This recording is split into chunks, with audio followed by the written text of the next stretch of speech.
John Ryan. With me is the man, the legend, the handball ninja, Ebiye. What a game there. That two simultaneous semifinals coming down to the third set. Both of them going into extra, where are you? One. Yeah, actually, sudden death. Yeah, wow.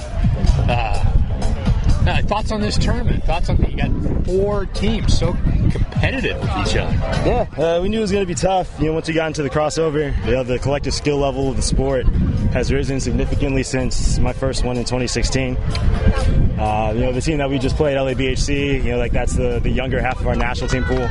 A lot of guys that I've trained and mentored and played with for several years, and it was a fun game. Shootouts always exciting in beach handball, especially when it goes into extra shooters. There's that element of suspense, and made a couple plays, didn't make the plays that I needed to, and that was the difference. It is such a razor-thin wire between winning and losing. I just saw it. Any one of these four teams is worthy of making the final. Yeah, but you got to put things together. We didn't execute the game plan that we talked about in the first set. We ended up losing it by one. We won the second set pretty handily, but ultimately we couldn't put together a shootout. And that's beach handball. If you don't dominate a game, it goes to a shootout. And not to say that it's a lottery, but it's a little bit up in the sand gods in that regard. So we have a third place game. We're gonna turn around, take home a medal, and then move forward towards Puerto Rico. Yeah. So I was here 2019. Seems like a little bit bigger tournament than this time. Seems more competitive.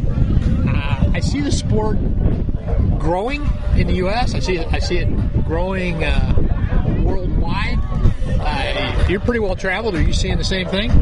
Yeah, the growth of the sport's been exponential.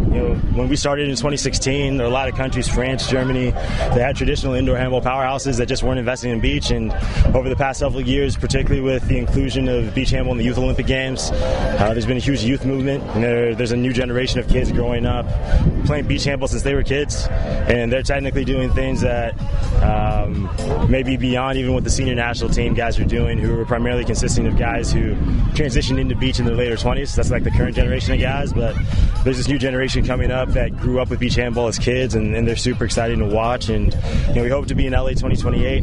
Hope to be an exhibition event in Paris next year. I think we got the green light for that for the IHF, either before or after the games. And the game is very attractive, as you saw, very suspenseful, very spectator friendly, and I just hope to be along for the ride, and hopefully come 2028, donning the stars and stripes on the sand. Well, that's where I wanted to go. Maybe I like to ask curveball questions. For sure. And I'm an indoor guy. Yeah. The beach came too late. When I thought it was beach, I tried playing regular beach out on the stand, Mika, many years ago. Yeah. But I've warmed up to the game. What I just saw there with two great semifinals going either way, and I can tell the level of play, even if I don't really, I'm not an expert on the sport, I can tell the level of play across the board is going up, and I can see it as an Olympic sport, but I'm concerned that I don't see the pathway for that to happen with the restrictions that the International Olympic Committee has on games can't have more than 10,500 people. Yeah. How does beach handball overcome that maximum athlete total quota? The IHF has made it very clear that we don't want to reduce anything on the indoor handball side of things. And it's tough, when you have that 10.5K cap to see what combinations of sports or disciplines get reduced just enough. One of the talks is if beach were to be Olympic, it may have to be an 8-person squad as opposed to a 10-person squad, and they actually just tried that out at the European Olympic Games that were held last month. And it's a little bit of a different dynamic with the game. You need more versatile players because you don't have as many subs. But it's the model that has been proposed should beach handball try to get inclusion, just to try to help with minimizing the amount of total athletes that add to that 10.5K. Let's go. That's the bare minimum, right? Yeah, it's the bare minimum. Yeah, everybody is either playing just offense or playing just defense, right? And so I think the style of play lends itself a little bit less to specialization and a little bit more of versatility. Guys who can play both directions tend to be more valuable the smaller the roster size versus when you have 10. Guys can really lock in on particular roles. Substitutes can lock in on particular roles. So interesting dynamic. I mean, we'll see ultimately how things go. But so I'll step up the curveball a little bit.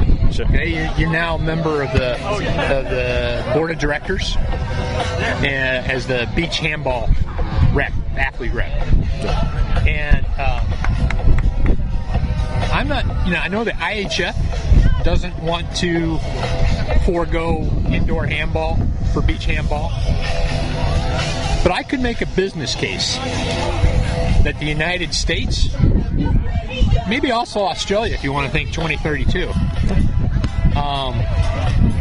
that business case wise, support from the U.S. Olympic Committee wise, support from LA 2028, because they have a big say in what sports and disciplines get on there. Do you think that USA Team Handball should consider, I'm not saying they should do it, but should they investigate going big with beach handball, saying we want to have beach handball at the 2028 Olympics because we think we can really grow that sport, we think we can be more competitive, and we could, a big part of that would be like support from the Olympic Committee for our actual programs, because it's very medal dependent. Because quite frankly, I think if we were to put in an Auburn-style program for beach handball, I think we would become a world power. So, kind of a long-winded question, but the question is, should it be investigated? Should it be considered as a possibility? I mean, it doesn't hurt to consider anything as far as I'm concerned, and my opinion is obviously biased, but I'm definitely inclined to agree with you. If you think of your future medal potential within the sport, and obviously, our guys, they qualify for the Pan Am Games, and we're hoping that they get to Paris, and we're wishing them all the best, especially considering that one of my beach national teammates, Drew Donlin, is on that indoor side and will be competing at the Pan Am Games. On the women's side, we obviously just had the faux pas that we had in Uruguay. But, you consider the fewer players on the court, you consider the style of play and style of scoring. Any game that has a smaller time tends to be more upset friendly.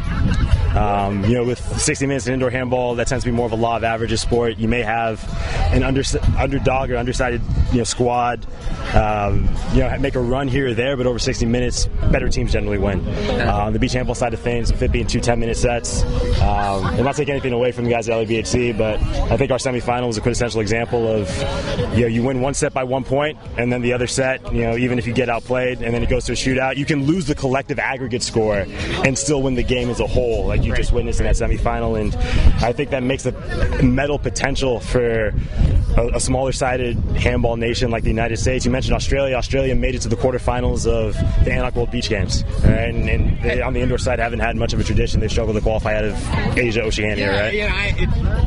You know me. I'm an indoor guy. Yeah. But if I look at it I try and step back from being an indoor guy, and I look big picture. I look business case. I look medaling case. And maybe that would upset the IHF because they're an indoor sport. Maybe it would be some agreement that you wouldn't change funding for the IHF if you went from indoor to beach.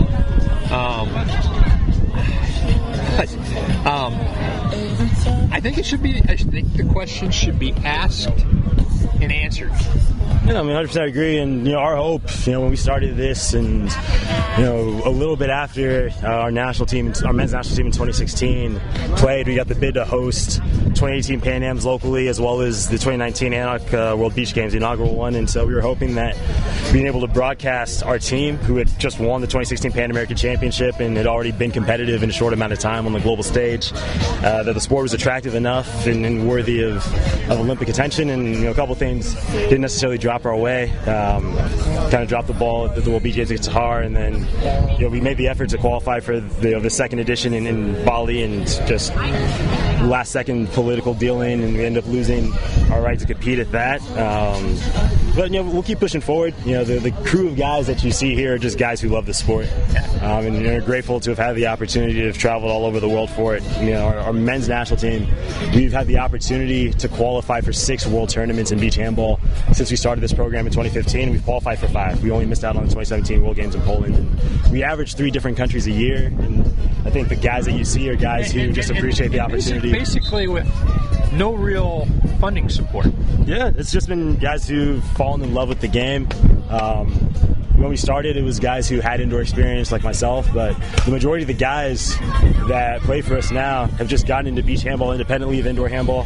Guys who just fallen in love with the game, with the culture. I mean, to be able to come out on a weekday or on a weekend and train and then hop into the Pacific Ocean after training, it's really the lifestyle that has attracted a lot of these guys just to play for the love of the game and also the opportunity to be pioneers for something in their country. We don't know. We say that there are no guarantees in beach handball, as we saw with the cancellation of the Handball Beach Games in Bali. And the guys know that, but the guys just love the game. The guys love training together. The guys love competing all around the world, and wherever the game takes us, we're happy to be along for the ride.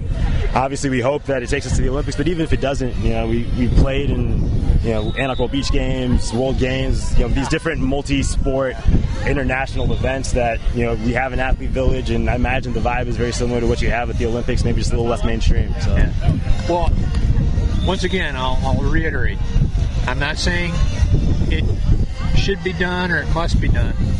I'm just saying the question should be asked. That's a starting point. That's a starting point. Well, I appreciate you taking a little time.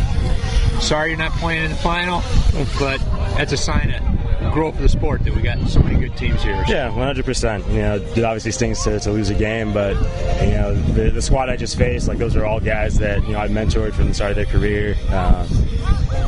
Played with Bob Weiss, who made 4 saves in that shootout, including on me, when I had the chance to win it. And so to see the guys that